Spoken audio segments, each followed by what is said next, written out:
자, 2학년 학생 여러분, 또 시작할게요. 교과서 130쪽. 교과서 130쪽에 뭔 내용이 나와 있습니까? 광합성에 영향을 미치는 환경 요인, 이렇게 부릅니다. 광합성에 영향을 주는 환경 요인, 이런데 교과서 130쪽 하고 있죠. 그럼 광합성은 CO2 이렇게 불렀고요. H2O 이게 어디에서 일어나요? 필요한 게 뭡니까? 빛이죠. 그 다음에 당분이 만들어지고 산소가 이렇게 생깁니다. 광합성이 일어나는 것은 어디에서 일어납니까? 엽록체에서 일어나죠. 엽록체 안에 있는 엽록소라는 세포에서 일어납니다. 광합성에 영향을 주는 요인은 무엇입니까? 광합성에 영향을 주는 요인은 특별히 외울 필요 없고요. 광합성은 이산화탄소와 물을 가지고 누가? 식물이 이렇게 하면 됩니다. 빛에너지를 받아서 당분을 만든다. 이게 정의였죠. 그러면 영향을 주는 환경 요인은 무엇입니까? 첫 번째가 제가 식물이 이랬으니까 식물은 살아있는 거니까 모든 살아있는 생물들은 뭐에 영향을 지대하게 받습니까? 온도의 영향을 많이 받습니다. 너무 추우면 물이 어느 농도가 0도를 기준으로 해서 0도보다 차가우면 광합성 안 합니다. 그래서 0도보다는 10도가 잘하고요. 10도보다는 20도가 잘하고 30도가 잘 됩니다. 근데 40도는요. 요거는 생각해 보라 그랬어요. 왜요? 엽록체도 살아있는 물건이다 보니 너무 뜨거우면 죽어버립니다. 그래서 온도 이렇게 부르고 광합성량 이렇게 부르면 올라가다가 내가 이렇게 떨어진다라고 그랬죠. 왜 떨어집니까? 그리고 끝이 나버립니다. 여기서는 엽록체가 사망합니다. 이게 첫 번째 얘기였죠. 두 번째는 뭐였습니까? 빛의 세기죠. 빛은 셀수록 광합성도 잘 됩니다. 하지만 무한정 하지는 않죠. 그래서 그림을 그리면 이런 모양입니다. 빛의 색이 이쪽은 뭐예요? 광합성량 이렇게 부르죠. 요게 광포화 이렇게 부릅니다. 그래서 빛의 셀수록 광합성량도 잘 됩니다. 또 세 번째는 또 뭐 있습니까? CO2 농도. CO2 농도도 CO2가 적당하게 높으면 잘 됩니다. 그래서 그림을 그리면 이것과 같습니다. 그 다음 네 번째가 뭐 있죠? H2O 양. 우리 주변에서는 여기까지는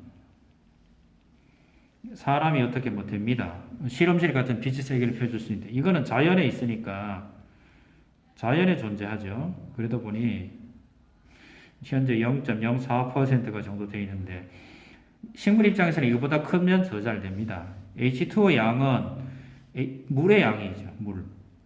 물이 광합성에 지배적인 영향을 미치는 것은 건조 지역입니다. 또는 액체 상태의 물을 찾을 수 없는 겨울.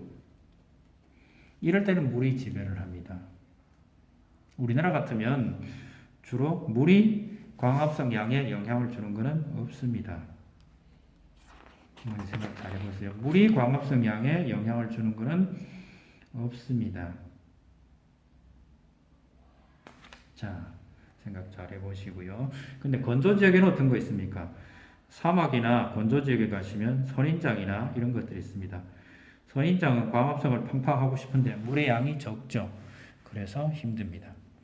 또는 건기와 우기가 나눠져 있는 기후가 있다 그랬죠. 이게 사바나 기후인가요? 사바나 기후 지역에 가면 언제 가장 많은 광합성이 일어납니까? 우기에 가장 많은 광합성이 일어납니다. 이유는 물이 때문에 그렇습니다. 자, 우리 교과서 한번 다시 한번 볼까요? 광합성량은 빛의 세기 1번, 이산화탄소 농도 2번, 환경 온도 3번 이렇게 되네요. 그래서 우리 교과서에는 물이 없다 그랬죠. 온도가 약 30에서 40도 정도 될 때 잘 됩니다. 이런 얘기도 해놨네요. 자, 또 옆에 가볼까요? 같은 농경지에서 같은 작물을 1년에 2번 재배하여 수확하는 것을 이기작이라고 한다. 예전에는 동남아시아에서 가능한 이기작이 최근 우리나라 남부지방에서도 가능해졌다. 그 까닭은 무엇인지 설명해보자. 같은 작물을 우리 또 조심해야 될 게 있죠. 좀 설명을 하려고 그러는데 사회 시간에 배울 거예요. 이모작과 이기작은 다릅니다. 1년으로 다니면 1년에 2번, 여기도 1년에 2번은 같습니다. 이거는 같습니다. 번자가 틀린 것 같네요. 2번 같습니다. 다른 작물입니다. 여기는 같은 작물입니다. 벼, 보리 또는 양파, 벼 뭐 이런 내용입니다. 이기작은 벼 또는 보리 이런 얘기입니다. 같은 땅에 두 번 하는 겁니다. 이거는 뭐 하는 겁니까? 한쪽은 보리나 양파 같은 거는 저온에도 견딜 수 있습니다. 벼는 추우면 잘 안 자라지만 보리나 양파는 추워도 좀 자랄 수 있습니다. 그러니까 이른 봄에 심었다가 6월이나 이때쯤 돼서 수확을 하고 거기다가 벼농사를 짓는 거는 이모작에 들어갑니다. 보리는 지난해 가을에 뿌렸다가 그게 겨울에 자라고 봄에 빨리 자랍니다. 그래서 보리 베내고 벼를 심습니다. 근데 벼 이거는 어떤 데 가는 겁니까? 기온이 높을 때. 보리 같은 거는 물론 됩니다. 근데 보리는 너무 뜨거우면 죽어버립니다. 그래서 이건 약간 조심해야 됩니다. 그리고 여름에 보리는 잘 키우지 않습니다. 서늘할 때 보리를 키웁니다. 이른 봄이나 가을에 키웁니다. 이런 것들은 기온 따라서 이기작 하는 거고요. 벼 같은 경우는 기온이 높을 때 할 수 있습니다.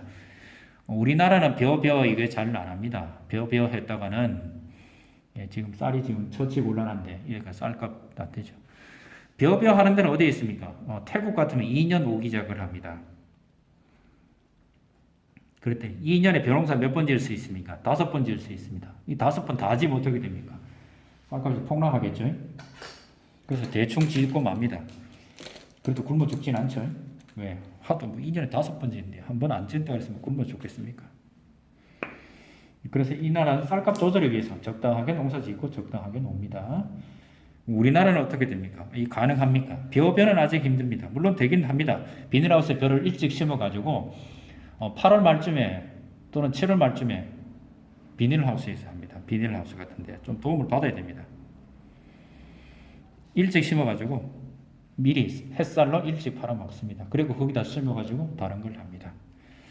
기온이 높아져서 이런 겁니다. 이걸 이것 때문에 뭐라 그래요? 지구 온난화로 기온이, 여기서 기온은 무엇입니까? 평균 기온이겠죠.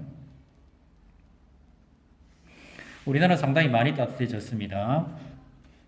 애기 외갓집이 시골인데 그 시골 마당에 제가 귤나무를 심어놨습니다. 전라도입니다. 참고로 애기 외갓집은 마당에 귤나무를 심어놨는데 겨울에 아주 추울 때만 거기 덮어주면 귤이 잘 자랍니다. 아주 추울 때만 가려주면 되고요. 평시 때는 벗겨놔도 됩니다. 그 이유는 지구가 굉장히 따뜻해진 겁니다. 보통 귤나무는 제주도 쪽에 자라는데 제가 왜 얘기를 합니까? 전라도 쪽에서도 귤나무가 자랄 만큼 따뜻해졌다 이런 얘기입니다. 그래서 132쪽에 이 얘기입니다. 132쪽에 우리나라 남부지방에서 가능해졌다. 이유는 무엇입니까? 지구가 많이 따뜻해졌다 또는 연평균 기온이 많이 상승했다 이렇게 얘기하시면 됩니다.